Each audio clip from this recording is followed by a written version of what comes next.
मैं आपसे कहूं, हर व्यक्ति स्वस्थ रहना चाहता है। तो एक स्वास्थ्य है हमारा शरीर का। शरीर को स्वस्थ रखने के लिए आपके पास बहुत साधन है, उनका उपयोग करें। लेकिन असली स्वास्थ्य आपका शरीर के स्वास्थ्य पर निर्भर नहीं करता है। असली स्वास्थ्य आपका चेतना के तल का है। जब भीतर चेतना भी स्वस्थ हो और बाहर से शरीर भी स्वस्थ हो, तब आपको संपूर्ण स्वास्थ्य उपलब्ध होता है। वही स्वास्थ्य जो कृष्ण को उपलब्ध हुआ था, वो स्वास्थ्य आपको भी उपलब्ध हो सकता है, हर एक को उपलब्ध हो। स्वस्थ होना केवल शारीरिक मामला नहीं है, शारीरिक मामला तो सतही है, और शरीर तो एक ना एक दिन नष्ट हो जाएगा, आज नहीं तो कल। लेकिन चेतना तुम्हारी शाश्वत है। ये फिर दूसरा शरीर धारण करेगी, फिर तीसरा धारण करेगी, फिर चौथा धारण करेगी। इस चेतना को अगर आप स्वस्थ कर लेते हैं तो ये वास्तव में आपके लिए मनुष्य होने के नाते सबसे बड़ी उपलब्धि होगी, चेतना का स्वास्थ्य। और चेतना का स्वास्थ्य उपलब्ध करने के 4 आयाम हैं। चेतना के स्वास्थ्य का पहला आयाम है, आप सबकी चेतना सोई हुई है।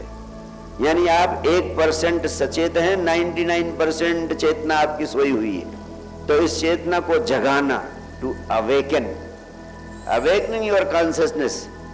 कॉन्शियसनेस की अवेकनिंग के लिए क्या चीज जरूरी है?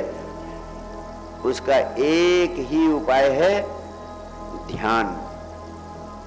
इस पृथ्वी पर ध्यान की जितनी विधियां हैं, सबका एक ही उद्देश्य है कि तुम्हारे भीतर जागरण पैदा करें, तुम्हें जगाएं, तुम्हें सोने न दें। और चेतना के स्वास्थ्य का दूसरा आयाम है कि सिर्फ जागो ही नहीं, आपके जीवन में हार्मनी भी होनी चाहिए।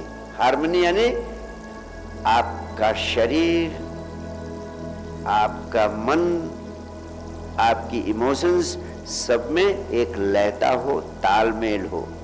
ये कब होता है? जब आप गीत गाते हैं, संगीत में डूब जाते हैं या नृत्य में डूब जाते हैं। जब आप नृत्य कर रहे होते हैं तो आपका बॉडी, माइंड, हार्ट सारे एक लय हो जाते हैं, एक फ्लो आ जाता है। शरीर, मन, बुद्धि, भाव सब एक दिशा में सक्रिय हो जाते हैं। नृत्य करते करते नर्तक गायब हो जाता है, सिर्फ नृत्य बजता है, वो हार्मनी की अवस्था है। गीत गाते गाते सिंगर गायब हो जाता है, सिर्फ गीत बजता है। संगीत प्रस्तुत करते करते संगीतज्ञ गायब हो जाता है, सिर्फ संगीत बजता है। ये सब चीजें हार्मनी की, एक लय प्रवाह की स्थितियां हैं। इन स्थितियों में होने का अभ्यास करो। पहला काम मेडिटेशन करो, दूसरा काम थोड़ा जिंदगी में गीत हो, संगीत हो, नृत्य हो, उत्सव पूर्ण हो। जब आप उत्सव मनाते हैं किसी चीज का, जैसे कृष्ण जन्मोत्सव, तो इस समय कृष्ण का रंग सबके दिल दिमाग में छाया हुआ है, चढ़ा है। तो जो उत्सव मनाओ उसमें पूरा डूब जाओ, तब तो उत्सव पूर्णता आती है।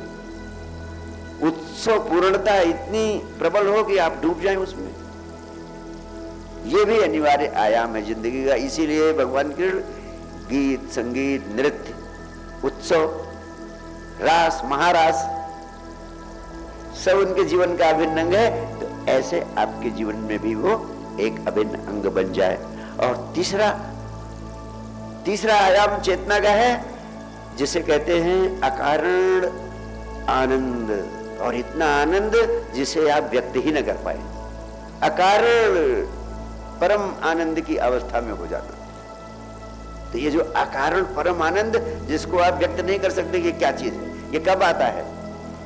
जब आपके भीतर जागरण पैदा होगा, यानी ध्यान आपको जगाएगा और गीत, संगीत, नृत्य, उत्सव पूर्णता या जिंदगी के उन कामों को करना जो आपको प्रीतिकर लगते, जिनके लिए आप कुछ पाना नहीं चाहते हो, ये दो काम करोगे, जाग जाओगे और उत्सव पूर्ण हो जाओगे, तो तीसरी चीज अपने आप पैदा होती है जिसको कहते हैं अकारण आनंद, अकारण परम आनंद।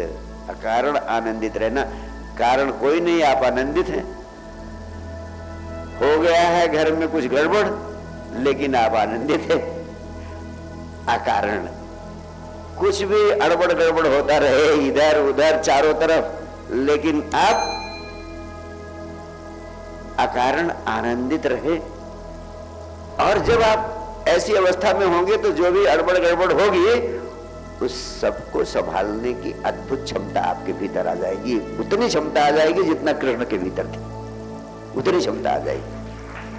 वही क्षमता आएगी जो कृष्ण की क्षमता थी। कृष्ण की क्षमता ही तुम्हारे काम करने लगेगी।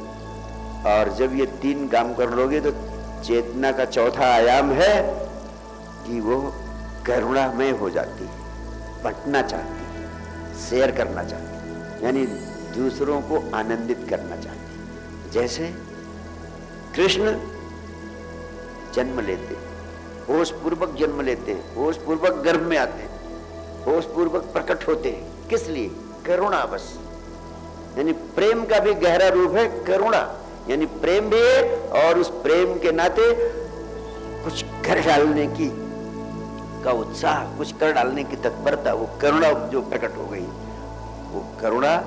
ये शुरू की तीन चीजें हो जाती है।